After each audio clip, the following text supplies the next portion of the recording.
Autoline After Hours is brought to you by Bridgestone Tires, solutions for your journey, and by Borg Warner. The automotive industry continues to evolve, and so do the opportunities to define it. Borg Warner, one of the world's most admired companies, gets partners where they need to go. Let's do something big together. All right. Thanks, everybody, for having joined us here on Autoline After Hours.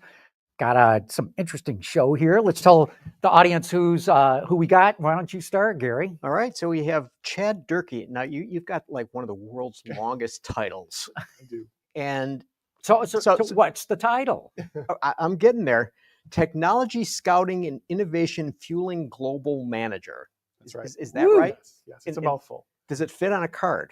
Barely, yes. So he's with Forvia. So Yeah. I want to welcome you. And we have our old friend Lindsay Brooke back on the show. Thanks for having me, guys. Yeah, good to have you. Good to see you again. So what was that? Technology Scout? Technology Scouting and Innovation Fueling Global Manager. Okay, so what this do you is really do? good. Yeah, what do you do? What are you scouting these days? So I live kind of in the future space, the future world, so to speak. I'm not dealing with a lot of the day-to-day operations, current programs. I'm looking into the future. Really, the start of innovation starts with a lot of my responsibilities. So technology scouting, just as it sounds, going out around the globe, finding the latest technology, where it fits into our automotive seating products. And then fueling has nothing to do with fuel. It actually has to do with starting the process of innovation. So filling the pipeline of innovation. So as innovation starts at the very beginning in its earliest phase, hopefully from a lot of the technologies I'm scouting, fills that pipeline, and that's what we call fueling. Okay. So what are you most excited about? What do you come back and say, you guys, you got to look at this. Yeah. What have you seen lately? So, a lot of things that I think we're going to talk about today, software-defined vehicles and software as a product, I really see as the future. Automation is a huge topic right now. AI, generative AI, obviously a very big topic. So yeah, lots of exciting technologies. All right, Chad, let's frame this. So for your company, for Forvia, what is it that the company does, and why is some of this technology applicable to it? So we have multiple divisions within Forvia. We have our interiors division, does armrests, door panels, IPs, things like that. We have our electronics division. We have our Hella division focused on lighting and electronics, and we have our seating division, and then we have our clean mobility division, formerly our exhaust division, now looking at clean mobility solutions. So technology plays a key part in all this. I believe that innovation really starts with technology. Technology is the birthplace for innovation and feeds and fuels, so to speak, innovation. So what do? You look around the world for interesting places to go visit companies, or how does it work? Yeah, so a lot of it involves going to trade shows, going to conferences, going to events.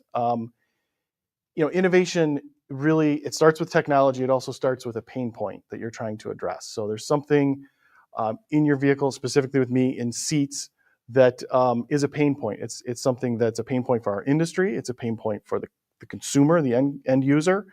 And we try to look for technologies and innovation and solutions that can fill those pain points. And we prioritize things every year. We have major topics that we're looking for, because you can't scout everything. You can't look for everything. It's so much out there.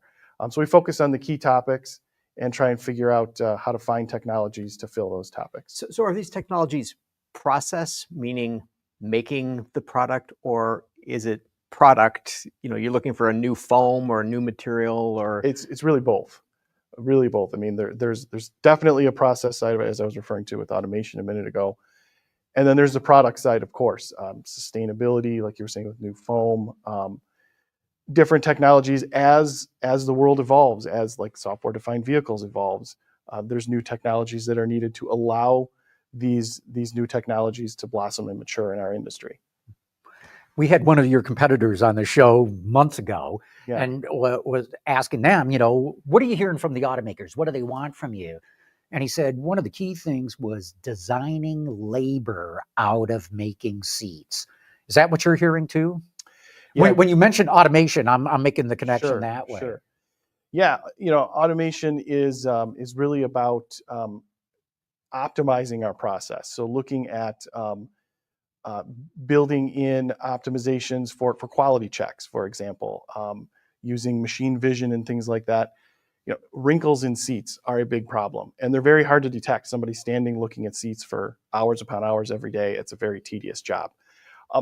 Just the process of building a seat, it's a very manual process, it's a very tedious job. So automation can help in a lot of ways, but there's a lot of challenges with it, especially for seating, I think, that are unique. In seats, there's a wide variety of materials. Seats have, of course, steel, they have plastic, but they have polyurethane foams, whatever the trim cover on the outside of the seat is, whether it's vinyl, cloth, leather. All these materials have to be handled by some type of automated system. So if it's a robot, you need a specific robot gripper that can handle these different materials, different types of parts. And it starts to get really complicated really quick. A gripper that's going to grab a metal part or a plastic part doesn't work for a piece of foam. A piece of foam is slippery, it's oily.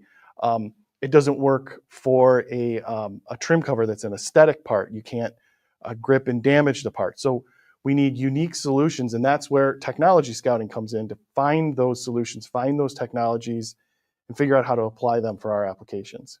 Chad, I think among the three of us combined, we've probably written 4 stories on how to make seats lighter, make the seat unit lighter, and how to make it less complex. And there are 2 pain points that vehicle development people have always said to me, when they're looking at the overall mass of the vehicle, complexity and cost of the vehicle, is how do you whittle that down into something that's like we've tried to write about, that's lighter, just as strong, meets all FMVSS, and is less expensive. And since you're the innovation guy, I mean, how often does this get kicked around? Because I know all the OEMs are asking these questions. Yeah, almost constantly. It's this one of the, cost is such a key driver. And with cost comes reducing complexity. Seats today are, and they've been for years, just layer upon layer upon layer. You've got your trim layer, your foam layer, you've got a ventilation layer, you've got a heater mat. If you cut in a cross section of a seat, there's maybe 10, 12 layers to a seat. Yeah, 8-way lumbar, 8-way, yes. And they keep getting more complex. Yes. And so one of the things that we're trying to do in innovation is figure out how to reduce that complexity, how to de-layer a seat, so to speak. And I think one of the best ways to approach that, even though it's a very immature technology and still growing, is additive manufacturing. And I really believe additive manufacturing is the future for that. The ability to take layers and print them together. There's additive manufacturing printers out there, if you will, that can print multiple different materials. So for the first time ever, you can print a part with multiple types of plastics, with metal and plastic together. And the vision, the dream, the future is that you take a part off of a printer and it's not just a single part. It's not a one-to-one replacement of one part to the next, but it's actually a combination of parts. It's a subassembly of parts. And then that starts to address some of the things that you're talking about. Labor is reduced because you're printing parts together. Your CO2 footprint is reduced because you're not shipping all these individual parts and you're printing them all as one. So you have a sustainability benefit, you have a packaging benefit. So not to mention, I think the biggest benefit to additive manufacturing is the reduction in tooling. If you're printing a part that's going to be the final part that goes in the seat, you literally take the part off the printer, you put it in the seat. If you want to make an engineering change, I started in this industry 20 years ago, and I was a seat frame engineer. And we'd make a change to a metal stamping. Just something minor like a hole change, moving a hole, adding a hole. You have to build a bank of parts. You have to then take down the tool. You have to add the punch in order to add the hole. You have to run a trial. It would take weeks, if not months, to make a very simple put a hole change. in a piece of steel. Yeah, something that should be really, really simple. Yeah. And with additive manufacturing, all that goes where you can make a change in seconds, and there's no obsolete parts, and there's no tooling costs. So the benefits are huge. The one major hurdle to overcome is the speed. Yes. Cycle time. But if you're doing multiple pieces, that's got to help in terms of the cycle time. That's how we're going to get there. That's how additive manufacturing is going to become competitive, I strongly believe, is through combining. So when's this going to happen? I've been writing about additive for longer than Lindsay's been sitting there. And it's always been next year. Right. Yeah. next year. And the work envelope is Yes. also. Yes. So I'm glad you brought that up. So I was just a couple weeks ago at a trade show here in Detroit that was all about additive manufacturing, and they're making advancements in those areas. It used to be that you could only print on a planar surface, a 2D surface. You could print the parts, and you take the parts off the 2D surface. So you could print as many parts as you could fit on that planar surface. Now they're printing in 3D. They're putting parts on top of parts, and they're using binder or filler materials so that you can maximize the print space. So you're no longer limited to the 2D planar surface, but you're now in 3D. And by doing that, now you greatly maximize the number of parts you can print. There's also a lot of advancements being done, as I mentioned, in different materials. I saw multiple vendors that are showcasing different materials that they can print at the same time. So you have a single printer with multiple heads on it that can print multiple materials, mix them together. The binder material itself that keeps the parts together until they're printed. It used to be you had to put that in a tank or a vat, or you had to heat it. It was a very drawn out process. Now they're showing you can rinse it off in a sink, and you can rinse the binder material. So it's making progress. It's every year I go to that show and I see we're a little bit further. So I still think it's some years out to where it's mass production. But to my point earlier, I think it's all about combining those layers together, combining those parts together is going to get us there and build that value statement to tip the scales. Is there anything to like making a different design for a seat with this process? I mean, I think about how the office furniture business was revolutionized with the Aeron chair. Suddenly springs and cushions and so on all went away, in a material design changed that, right? Yeah. Car seats look like car seats. They may be more complicated than they were 10 years ago, but essentially, if you look at a 10-year-old seat and the current seat, when's that going to change? Yeah, so I mean, it absolutely needs to change to usher in that future, and that goes not only for additive manufacturing. I was just talking with somebody the other day about automation. We need to design for automation. Seats are designed to be manually assembled. If we can design them to be automated assembly, that's going to usher in the future much faster. The same thing for additive manufacturing. The same thing for almost every new technology. We have to rethink. We've been doing things a certain way. We have to rethink how we do them. With additive manufacturing, I think for so long it's been about design optimization. Has been about one part out, one part in. That's kind of like the normal process for optimizing design. And I think we need to start thinking about multiple parts out, one part in, because that part is additively manufactured. One of the best visions, I've talked about this on the show before, that I saw was at a maker fair. And there was a high school that had a terrific project. They had like this ping pong table with these very simple 3D printers, printing parts to make more 3D printers, which were making parts to make more 3D printers. Why don't you just print a whole bunch more 3D machines and make seats that way? Yeah, I mean, I think that the other breakthrough that's needed for additive manufacturing is the solution isn't just buy more printers. Just have a print farm of printers. That's kind of the industry answer right now. Well, how do we make 100,000 parts? Well, you buy more printers, and that doesn't really solve the problem, because that increases the investment that you're trying to avoid from tooling in the first place. So I think it lies in the technology and things like I was talking about, like printing in layers, printing multiple parts together, technology for the binder materials that allows you to maximize the print output per minute, per second, to get closer to be competitive with injection molding, stamping, our traditional processes. What's the level of interest from your customers on this technology, bringing it faster and faster? I think in general, they're interested if it saves them money, if it's going to be more efficient, if it's going to perform the same, as long as it's going to meet their specifications. And you can deliver it at a lower cost. Yeah, then they're interested. Yeah. I mean, no surprise. That's kind of the Right. name of the game, right? Yeah. So Chad, are you finding any product technologies that maybe from a different industry that you think would be applicable to the auto industry? So I can't really get into specifics due to confidentiality agreements and things like that. So I'd love to tell you all about them. We'd love to hear. I can we tell won't tell you- anyone. I can tell you, we find a lot of technologies in the bedding industry. bedding? Yes, like mattress industry, things like that. Mattresses and beds are soft and flexible like a seat. And there's a lot of technology going on in the bedding industry with monitoring the person sleeping and their comfort level and their thermal comfort and things like that. So a lot of technology passes over from that. Over the years, we've found that to be the case. But again, I can't really get into specifics. Sorry. Fascinating. There's an aspect of the tariffs to all this, because we don't import seats, right? Seats are not conducive to shipping long distance. Is that right? I mean, or do we import seats? So the complete seat that ships and goes into the vehicle is assembled in a just-in-time plant, a JIT plant, that's within a short window, a 20, 30-minute window from where the vehicle is being assembled. So the complete seat itself, yes, is always wherever the vehicle is being built. So it's dictated by the vehicle. But components do come in to assemble the seat?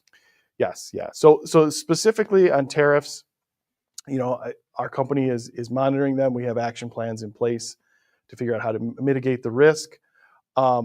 I'm really focused on the technical side, so I don't get specifically into a lot of the business that goes on with that. No, what I was just wondering if you see technologies out there that are like, hey, here's how we can bring this stuff into the U.S. and still do it from a cost-effective standpoint. Well, I think one of the interesting things that our industry has been trending on, even before tariffs were this hot buzzword they are today, is the software-defined vehicle space. And I think that I know that our industry wants to pivot towards that. And if you're not familiar with that, what that means is the dream is you have hardware agnostic components in a vehicle. So you have basically the same vehicle, and software defines the different trim levels, the different features.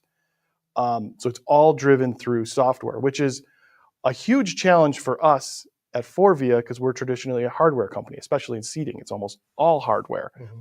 And so how do you redefine our products to be defined by software? And so we're looking at things like a lumbar system, for example. Could you go from a two-way lumbar to a four-way lumbar by purely updating the software? Could you add a massage sequence, a new pattern, by just updating the software? So we look for opportunities where the hardware can remain the same and we can create value and new products or new feature sets purely through software. So to explain that, so you'd build all the seats the same, mm-hmm. and if somebody bought the entry-level vehicle, it may not have the level of lumbar support, and then you buy a higher trim vehicle and someone puts in the code, and then that's the vision for it. It's more complicated than that, because if you have a manual seat and a power seat, you can't make a manual seat power. So so that's some of the challenges that I'm talking about that we face. But in general, your description is right. You have a base level, you have a mid level, you have a premium level. They all have the same hardware and they're defined by their software. Chad, is any of that in two seats that really surprised me when I looked on your website? I think new products, Safe 45 and Safe 60. That refers to the seat back angle mm-hmm. capability of mm-hmm. the seat, which in my mind is kind of, it's almost like laying down driving the vehicle. But were you able to achieve those two product features through that? Yeah, so that the Safe 45 and Safe 60 refer to, you're right, the back angle and the position really of the belt going across your chest. And we want to be in a safe position so that you remain safe at any time in the vehicle. That was a product that was just unveiled at our Shanghai show at our booth. And, it's really about safety and comfort. You want to be reclined in the seat, you want to be in a comfortable position, but you also have to remain safe, of course. And so it's about combining really two key features, safety and comfort, together in a single product. Was it mostly a mechanical solution, or was there software involved in that?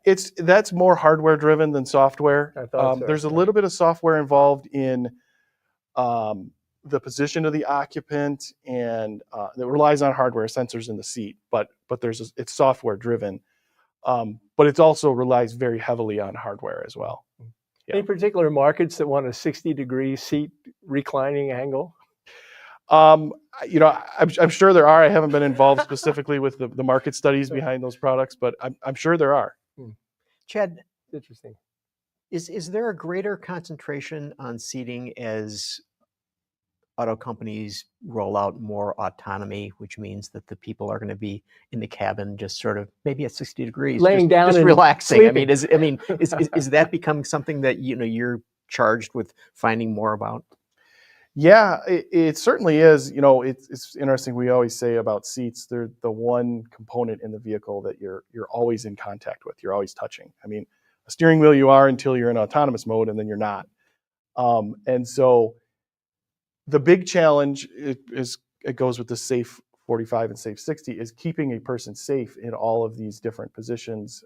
So as you're in a reclined position, there's swiveling seats. OEMs would like to have seats swivel and do different things. And so all of these different features and functionality, we have to take into account safety. And so features and technology that allow the occupant to remain safe in those different positions is of high interest. And robo taxis and robo cabs have driven some of that design. Is that correct?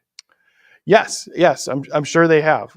Just the mobility as a service industry in general. Being able to turn around and talk to people while the vehicle's moving. Yeah, I mean, there's a whole side of that with the autonomy side and the ADAS systems and things of that nature that are outside of my particular area of expertise. But certainly a big part of it at the end of the day comes back to what you're going to do while the vehicle is in motion, and we have to remain safe while you're doing those different things.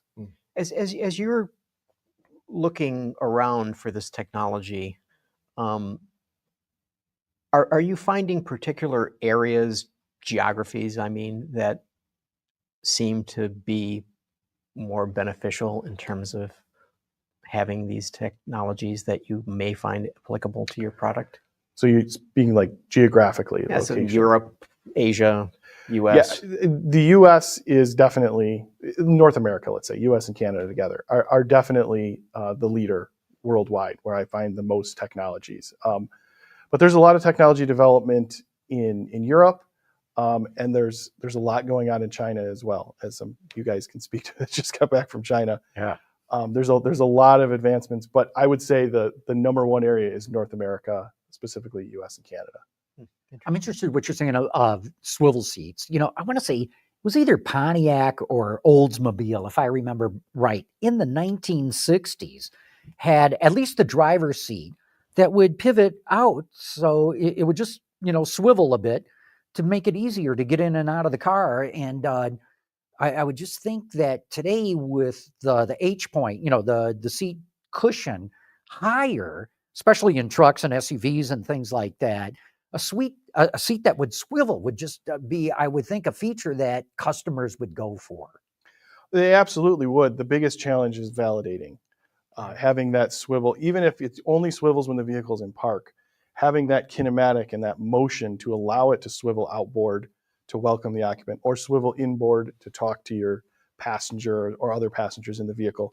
Allowing for that kinematic and that motion requires additional validation and new challenges. It can be done, but there's a lot of cost involved with it that at the end of the day it all comes back. So does that go to the FMVSS? Did I say that right? That Lindsay was talking about earlier. Yep. So you have to prove that this thing isn't going to go. Yeah, and you have to prove in all those different positions. So if you offer a outboard swivel, you have to, even though it doesn't go in that position when the vehicle's in motion, if it's capable of making that movement, you have to make sure that it's safe. So, you're talking about processes. And so I'm thinking about, okay, seats have been welded traditionally with spot welding. And I'm thinking, gee, if you had a laser welder, you might really be able to get that thing anchored to the floor in a good way. Do you guys look at things like that? We are not specifically laser welding the seat to the floor, but we are looking at different attachment schemes for the seat to the floor. When you think about EVs, especially, years ago before the days of EVs, there was nothing under the floor. So it was just wide open space. So you could put holes and bolt seats down wherever you wanted. Now you have battery packs, and now you have to position those holes around battery packs in the floor. And so how do you manage that? And what's the best attachment scheme to allow for optimal battery placement and also safe attachment of the seat to the floor? So there are things we're looking at there. Or you do what Tesla does, and you make the top of the battery pack the floor and have the seats and the console and the carpeting all go up as one. Yeah. Then you get into challenges too. You're moving the floor up. So you move the floor up. Now, do you make the seat shorter, or do you move up the H point of the occupant? There's all these trade-offs you have to make. Just by putting these battery packs under the floor creates all kinds of problems, and makes more how long complex. it took to make that hole in the Yeah, that's right. Yes, exactly. thing. Yes. This is even crazier than Chad, that. you mentioned looking at other markets, betting and that kind of thing. Of all the shows you go to and what you're exposed to in other realms, what is kind of jazzing you the most these days of what you're seeing that could be applied to what your company's doing? Yeah, I mean, I can't get into specifics of it, but sensor technology, I believe, is really, to me personally, is very interesting. And there's so much sensor development going on for, meeting room occupancy sensors, medical sensors. There's all these other industries that use sensors, and figuring out how those could translate to an automotive seat is, I think, really exciting and really interesting. And Forvia's getting into facial recognition, which really surprised me too. Yes, that would be a product with our electronics division, so a little outside of my scope and seating, but yes. Yeah. So when you talk about sensors in seating, so would this be like, okay,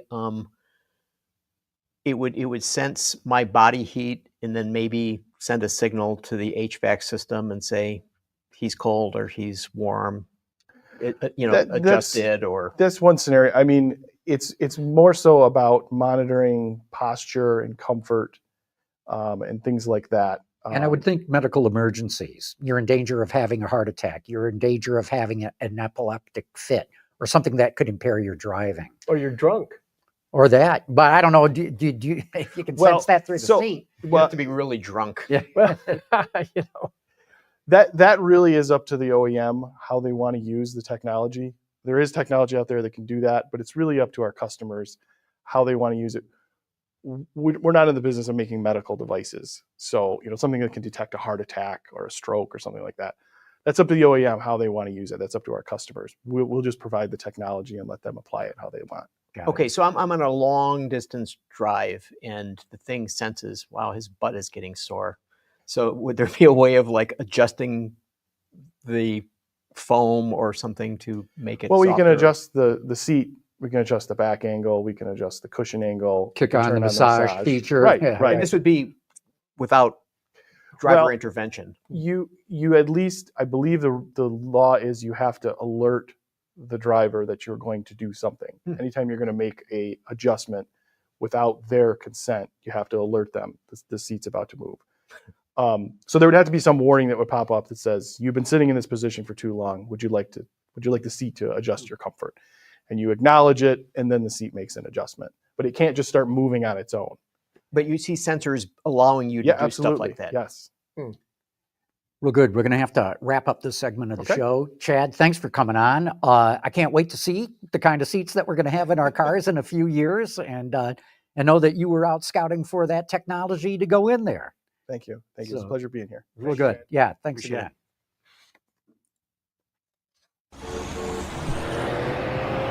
Making a life full of memories, one road trip at a time. That's what really matters. Bridgestone Weather Peak tires with a 70,000-mile limited warranty. The automotive industry continues to evolve, and so do the opportunities to define it. BorgWarner, one of the world's most admired companies, gets its partners where they need to go. Let's do something big, together. Don't worry.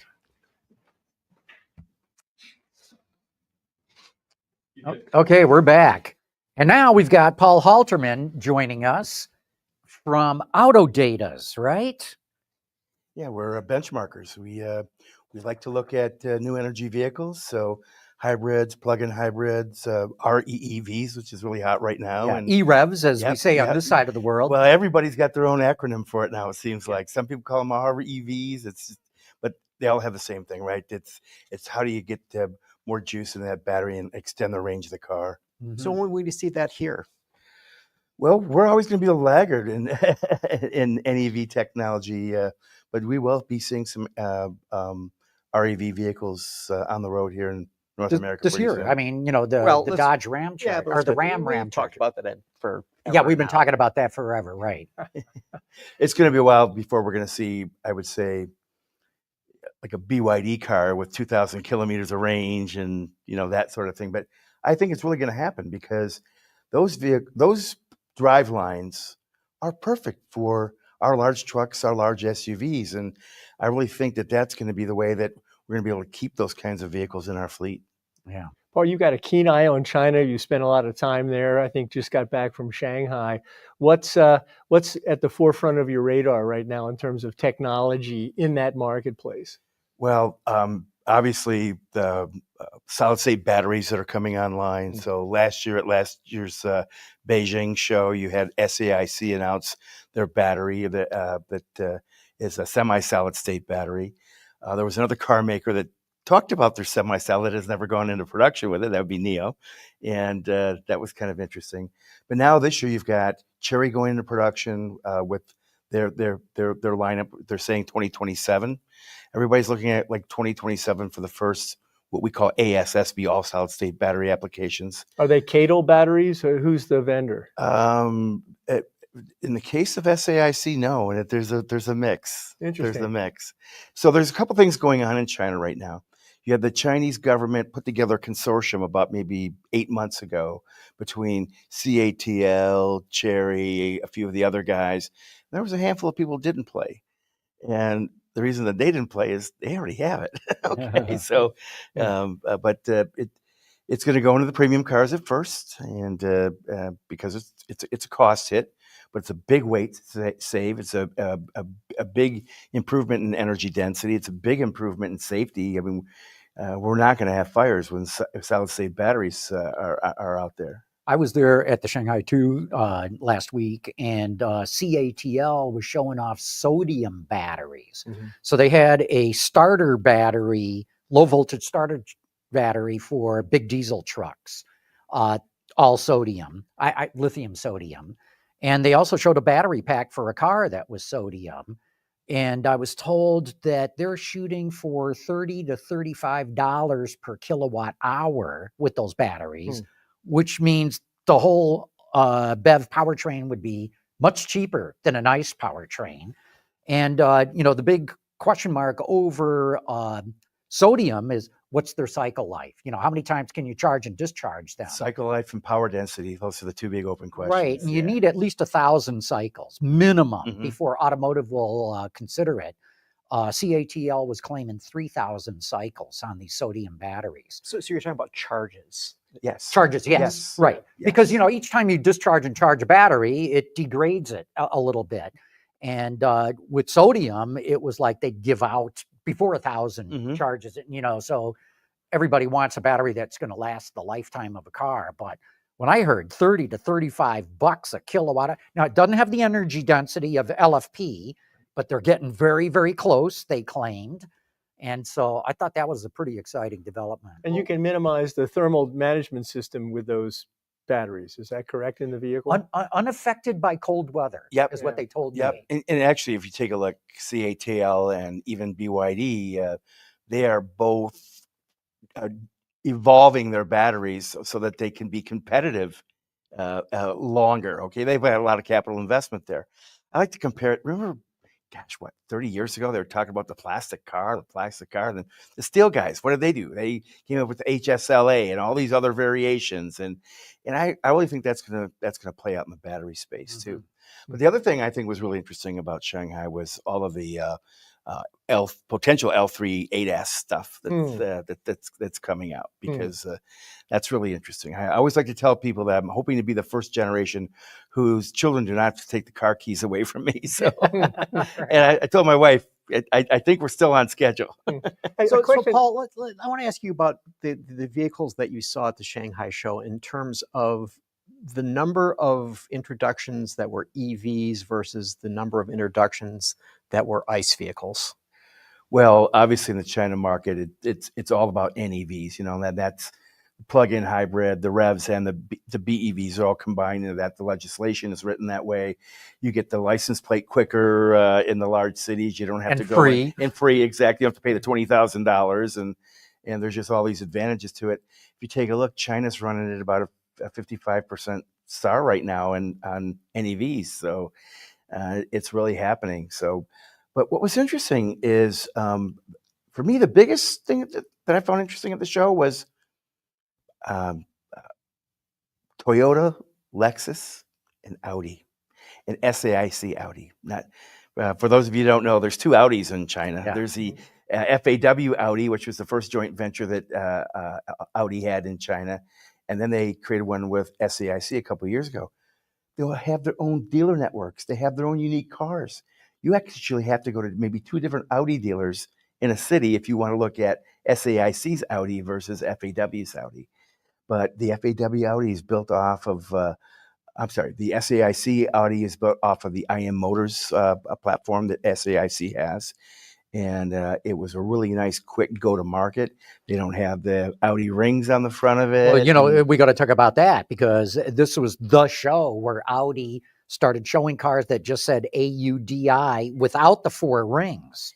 And obviously that's a big thing, right? But I think what I thought very interesting is the cars themselves don't look like traditional Audi products. That's right. It's like they let them take the gloves off. And it's the same thing that happened with the Toyota and the Lexus models. So they basically, Toyota let the China team break the rules, okay? Break the rules on how they do things, who they do them with.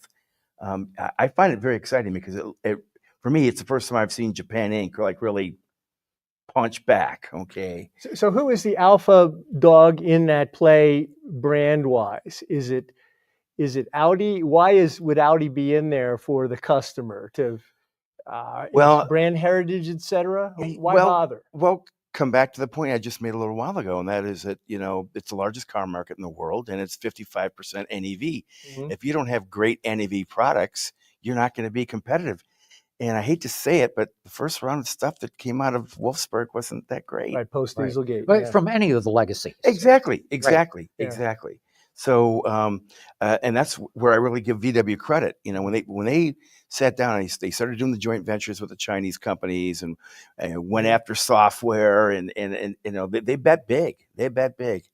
And Toyota's doing the same thing. And I find that quite interesting. So you see this as these Audi vehicles, these Toyotas, these Lexus vehicles will be just China market vehicles? No, actually, that ES is coming here. That electric ES is coming here.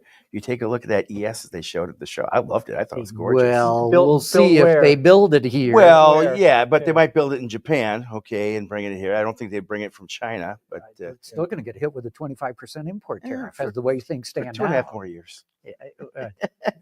Yeah, we'll see. So what I mean, with these vehicles that were there, and John, you chime in because you spent your days I was there. Right. I mean, calibrate for the audience what they would see at a domestic U.S. auto show versus what you experienced in Shanghai. So the way I would describe Shanghai is imagine putting the LA show in combination with the Chicago show and the Detroit show and the New York show. Put that all together. Plus suppliers. Now double it. Now double it again. How about Frankfurt? I mean, is there an industry presence? It's bigger than the Frankfurt show. But is there industry suppliers and so forth? Yes. Oh yeah. Yes. Oh yeah. Absolutely. Okay, and so, okay, we've talked about real estate here. Would you add CES? Yeah, and sprinkle CES in on top of that. So there's tech, there's supplier stuff, there is custom car stuff, there's of course all the OEMs. And there's so many of them, and there's so, I mean, you get into visual overload.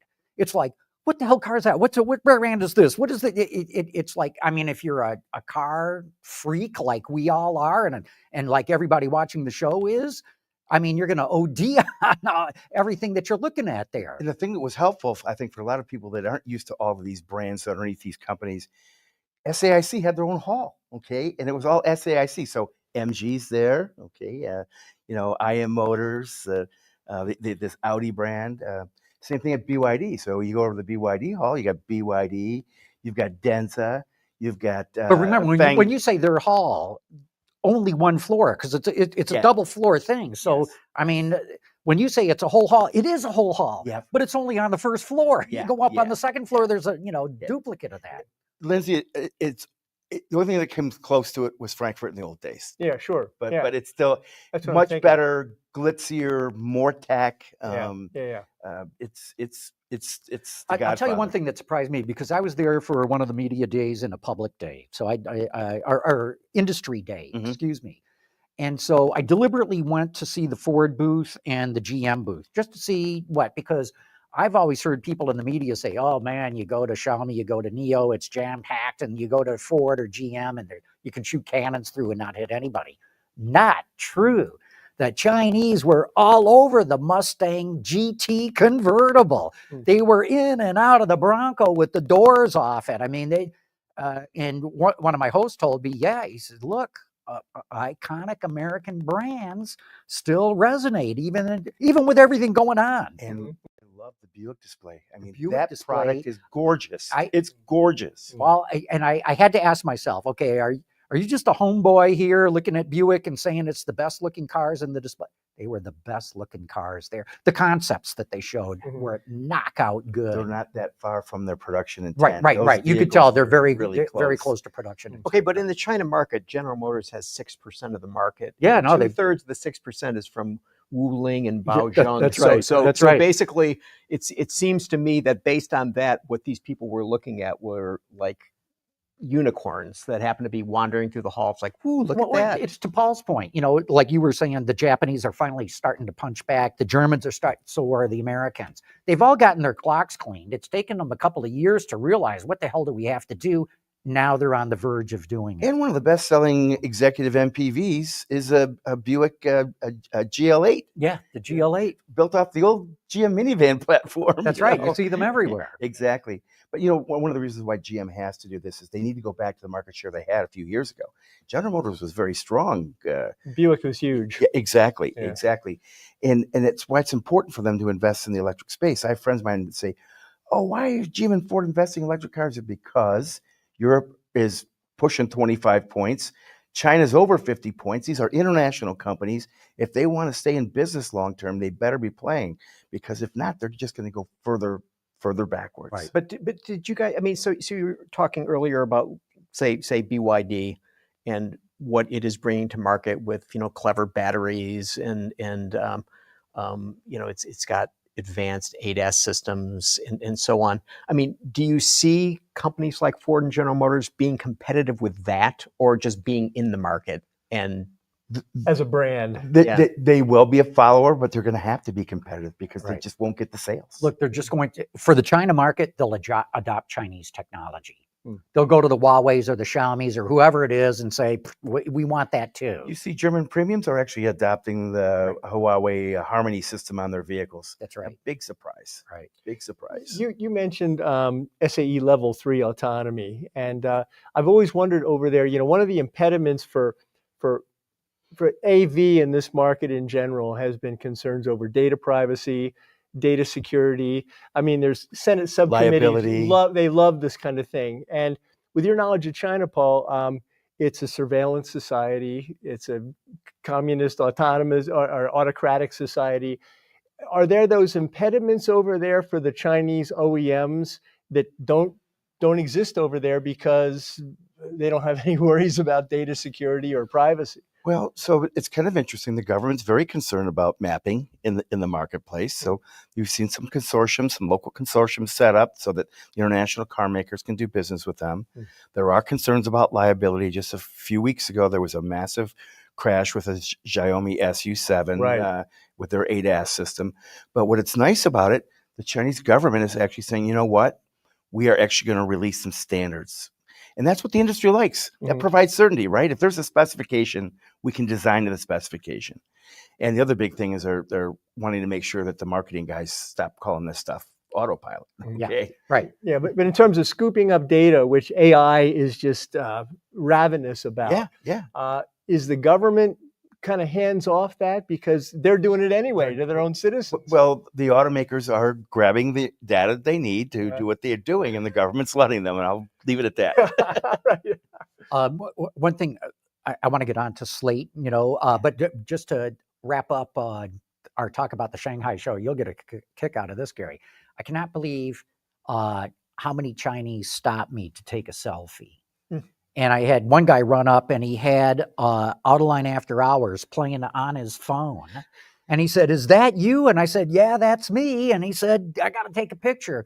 I was interviewed by 3 different bloggers in different places at the show. And I asked one of my Chinese hosts, "What's going on here? I thought you guys can't get YouTube or our website." And they said, "Oh, no. You can get a VPN. Virtual private network. A virtual private network that gets you around the Great Firewall of China. And there's the YouTube of China, some people call it. It's called Bilibili. Yeah. And our videos are on there too, and with Chinese translation. So that floored me. That getting stopped on the floor of the Shanghai show to have people take selfies with me. Could have been your digital twin. My avatar. Right. Now the Chinese consumers are really into their cars and really into the technology, and they like to do all that pre-shopping and understand every little thing that's going on. It's a fun market. Yeah. It's a fun market. So let's go to Slate, because man, everybody in this country has been talking about this inexpensive, small, basic electric pickup truck. Love to get your guys read of the whole thing. All right, before they say anything, I want to say Aaron Keating from Cox Automotive said something today that was interesting on a call. Okay. It was an Automotive Press Association webcast, and it was about Slate. And she said, all of us who are watching this, we all know about Slate because of the things that we read and the things that we hear. She goes, but the people who are really interested in a vehicle of that nature have no idea that it exists. So in other words, if you read The Verge, you know all about it, right? I mean, but if you're just someone who's reading, the Livonia Observer, forget about it. So based on that, Lindsay. Well, I'll tell you a couple of things. It proves the point that under the radar, Detroit and Southeast Michigan is still a huge development hub. It was for Tesla. Nobody knew about it. It was for Rivian. And here's this program that's been in Troy for 3 or 4 years. Ex-Chrysler engineer running the show, and boom, it just appears. And it makes you think how many other similar programs are incubating in this area. So that was really impressive. As a guy who loves cheap, simple, drives a Ford Maverick hybrid, etc., low cost, it's something that you think about, like, I wish they'd build a cheap pickup, a cheap, simple pickup. But when reality hits, I see it, and I haven't seen, I saw the convertible SUV, version of it, but single cab is a non-starter. The bed looks really short. It's all electric. Longer than your Maverick. It's all electric. It's got crank windows, which maybe if the cab's small enough, I could reach across and crank that window, but that's gone. It would have to be so inexpensive for me as a personal transportation. Now I can see the local Napa store that delivers parts. They've got Rangers or something. It would probably be good for them, But we all talk about, particularly in the press, we all talk about, wouldn't it be great, the world's cheapest car, and all you need is this, and I don't need all this kind of, the frills and so forth. But I think when the rubber meets the road, I think a few people will buy it. That's my feeling. Mm-hmm. I actually think it's a very interesting proposition. Okay. Mm-hmm. I'm a board member at Strategic Vision. They have the largest new car buyer survey, 250,000 respondents every year. And we know for a fact that over a decade, average people cannot afford a new car. In fact, if you take a look at the demographics of the new car public or buying a population, okay, it's significantly older, significantly more conservative, and more affluent than the rest of the United States. So there's this opportunity down here at the bottom. Those people right now, all they can aspire to is a used car. And now you're talking about college kids and all sorts of, I would say, possibilities open up. And how many do they need to sell? 100,000? Yeah, well, they're tooling up for 140, which I think is ambitious. Yep. But I'm that's between the SUV and the truck, right? Correct. Right. That's correct. So, but I'm with you. Number one, how did they keep this secret? Yeah. I've been dying to tell people. I've been keeping my mouth shut. Yeah. Well, I've known about it for a couple of months, but to Lindsay's point, they've been at this for a couple of years, and I'm stunned it didn't leak out. Number two is, they let me in for a deep dive on it. I'm really impressed about the way they went about developing this thing. This was not, some people who are like, hey, let's start a car company. These are seasoned pros who know what they're doing. And I love their proposition, to your point. They want to go after wage earners with this truck. They don't want EV adopters, EV evangelists. They're not looking for early adopters. They're looking for people who work by the hour, who cannot afford a new car, who would love to have something brand new with the latest safety equipment, with a full warranty as well. And I think they found a nice white space. So why don't these people buy a certified pre-owned Tacoma? So they do today. Right, but I mean, so I just don't see. Okay, so what are the margins going to be on this vehicle? That's a good question. Okay, so I mean, I'm a big fan of inexpensive products, but I just don't see how you make a business case for this. So Okay, I look at the example of back in, was it the 80s, early 90s, there was that super cheap Civic. Nobody wanted it. There was a super cheap Corolla. There's been super cheap versions of a lot of cars that were designed for the different economic situation, but designed for the same purpose. Is this will give somebody a new car. Nobody wanted it. Everybody wanted the loaded version. And we all know you walk into the dealership intent to buy something. I'm not spending any more money than this. It's only two grand more, and you get a heated steering wheel. And you go, oh, I'm sold. There's a lot of customization options with this vehicle too. So there might be some of that too. It walks up like this, but does Slate make money on that? Or are they going to be having third parties that are going to be providing these options? We're going to find out, right? And I think the interesting thing is Bezos is behind it. Look at what his early business model was. He wasn't about margin. He was about taking market share and establishing a presence. Killing borders. And then it worked. Yeah. I mean, it worked. I was skeptical. Amazon in the old days. I was skeptical about Tesla too. So whatever. Yeah, okay, but Bezos is not. He's not has the Midas touch. I mean, look at Blue Origin versus SpaceX. Okay, it's not even. I'm just saying he's got the money to make it. Well, he's got the money, but the word came out that Bezos was an investor, and now everyone's calling it the Bezos company. Yeah, he's remotely involved. He's not the guy who came up with the idea. He's not the guy who led the charge.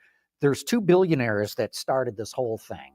And they talked to Bezos, and he said, yeah, I'll give you guys money. And that's his involvement. So John, what's the manufacturing plan for this? Is it contract manufacturing? No, they've got their own plant in Indiana, Warsaw, Indiana. It's 1.5 million square feet. Who had it be a printing plant. It's not a car plant.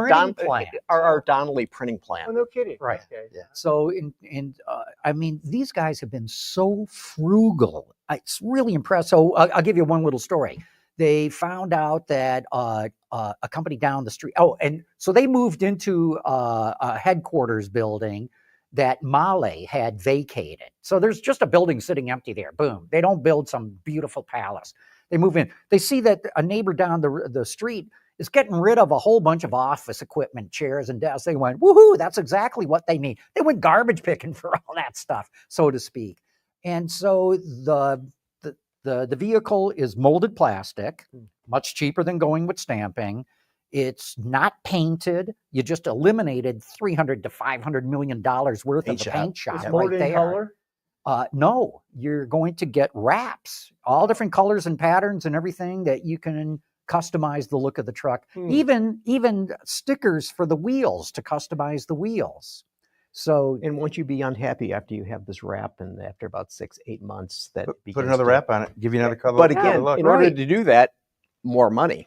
So suddenly we're going to have this situation where your very frugal vehicle is not going to be so frugal. Coming back to the manufacturing point, the paint shop is expensive, but it's also the pinch point for the whole plant. Right. That's going to determine how many units you can run through there. If you don't have a paint shop, you can increase productivity rapidly. Right. In modular ways. It's very interesting. That's right. Or you go the Tesla unboxed approach, which is modular. And which is modular. And now you can stuff a whole bunch of panels through your paint shop and so run a whole lot more through. But yeah, the best idea of all is just get rid of the paint shop. All right, so let's just say for the sake of argument that somebody comes up with a very inexpensive black and white TV. How many people are going to go buy that? Oh, and by the way, it has rabbit ears. Oh, I think that's kind of an unfair. That's an No, unfair. it's not an unfair advantage because as Lindsay pointed out, Yeah. people are used to amenities in vehicles. Certain amount of convenience, right? And so suddenly Those you're people faced won't with buy it. No, it's going to be for the college kid. It's going to be for people who are not affluent, who aspire to own something new and something cool. And there's a cool factor to this truck. I just like from the way fact it that it's a looks. two-door. Think about all those original Chevy Blazers that were two-doors. Yeah. They're hot vehicles now. Yeah, Okay. they are, but why can't the automakers sell single cab trucks? They can't. It's done. You know, I mean, you can order, I think, an F-150, but nobody wants that. So I always think that when I go to Southern California and see all these old, like first-gen Toyota and even Datsun, 4-speed, 4-cylinder, no AC, crank window pickups that are still running because they don't rust out there. Every time I think, why can't somebody deliver a vehicle like that? So maybe this will be that vehicle. I don't know. I think Time's being gonna all tell. electric, I think that's a mistake out of the box. I think it ought to be a hybrid. Well, said by the pickup truck hybrid owner. yeah. Well, yeah, I don't know. But The Now you're range talking is- about an engine line, transmission I line. know. But the You're range is right. I 150 know. miles. I mean, Another $1 billion in investment. The three of us, Paul, have been, and even when I worked at CSM, we've debated this since the 1980s. You know, how to do modular, how to do stuff cheap, eliminating pinch points, like you say. You know, getting it down to a basic, high quality vehicle. And remember the Chrysler CCV? Yeah. I was going to mention that. Molded Yeah. car. I was just- going to mention that with our previous guest. I remember sitting in a seat evaluation at Chrysler that Castang bought a Duchevaux, and they took the car apart. And he told the engineers and he told the suppliers who came in, this is your target. And they had 3 platforms set up, and they had an audience, and they had the Duchevaux seat, which is like a lawn chair. It was like literally tubes with fabric across it. You put it in your backyard. And they had like the current neon seat or whatever it was, and then like the premium seat. And the exercise wasn't to just do something for CCV. It was, how do you get cost and complexity out of the regular neon seat and like the Chrysler, 300 seat. LeBaron. And I remember Castang drilling into, they had Johnson Controls in, they had Lear, and I think they had Forvia in. And he just drilled these. We have Tron 4 in those days. Why can't you do this? And these guys were like, there's no way we can't even do we can't do halfway to this. Yeah, because what they're looking at, and there's no margin in tubes and fabric. Right. I know. But going back to why could this truck catch on? Look how long it took Ford to come out with the Maverick. Yeah. For years and years and years, everybody said, "Why can't you come out with a smaller truck?" And they're like, "Well, we got the Ranger and we got the F-150, and that meets the needs of our customers." So they finally bit the bullet, did the Maverick, and boom, it's off to the races. Selling everyone they produce. And so I'm telling you, I don't know if they're going to sell enough to make money. But there's going to be a niche for this Slate truck. Well, John, I might eat my shoe leather because I might actually be in the cheap, simple vehicle guy. I might drive up here one day in one of them. I don't know. When's Press the start car. of production? Next year. Okay. Fourth quarter next year. For a 27 model. Right. Okay. Right. Be 27 model year. Well, yeah, good for them. I predict. That's kind of what I'm predicting. Could be. Early adopters. Boom. But you know what? If you look at that truck, and it's an SUV too, they just put a cap on it and a back seat in it. Now you've got an SUV. Yeah. And then there's 2 versions. There's one with an upright back window, a backlight for more cargo, or one that's slanted forward to give it a bit more of a sporty look. But when you sort of squint, you think, man, you could do a sedan off this too. And I wouldn't be surprised if it's a top hat. It's a top hat, exactly right. So you could lower the body, you could expand the model line for not much money at all. All right, John. So your favorite skunk works in California, the Ford Skunk Works, coming out with something that's going to be small and electric and inexpensive. Right. Ain't going to be good for that company. No, you could be exactly right. And I would love to learn more about that Ford Skunk Works car. See. And guess what? We know about that because Ford's talked about it. And Toyota's talked about its BEV factory, which is sort of their Skunk Works, if you will. What's going on that They're not talking. What's Well, I mean, GM doing? Okay, so What- so let's just say, for the sake of argument, that Ford sees Slate having this success. Now, there's no company in the world that makes more and better trucks than Ford. Anybody dispute that? well, Mark Royce would dispute that. My Mavericks had 8 recalls, Yeah. but I've had no problems with it. But my point is that if Ford sees a truck competitor in a space where it suddenly has this brand new, inexpensive thing, it's going to come out with, a competitor, right? Or is somebody going to go buy Slate? It's It another makes me interesting ask thing. a question to Mr. Halderman here. Your knowledge of China, talking about simplifying vehicle design and engineering to lower cost and lead times too. and everything. Okay, what are you hearing, Paul, about in addition to solid state batteries, gigacastings? Because we had heard that I think BYD had jumped into that. Are some of those programs kind of up and running over No, there? not kind of. They are. They are. They are. Everyone has adopted Tesla's mindset there, with the front gigacasting, the back gigacasting, So the battery to pack to body. Okay, they're all doing it. using 2 to 3 underbodies basically that are joined together. Well, you're bringing the front gigacasting to the battery. You're bringing the back gigacasting to the battery. be 3. The battery's got the seats already decked on it. Okay, Right. so there's your like mini module right there. Yeah. What do you hear about crank windows?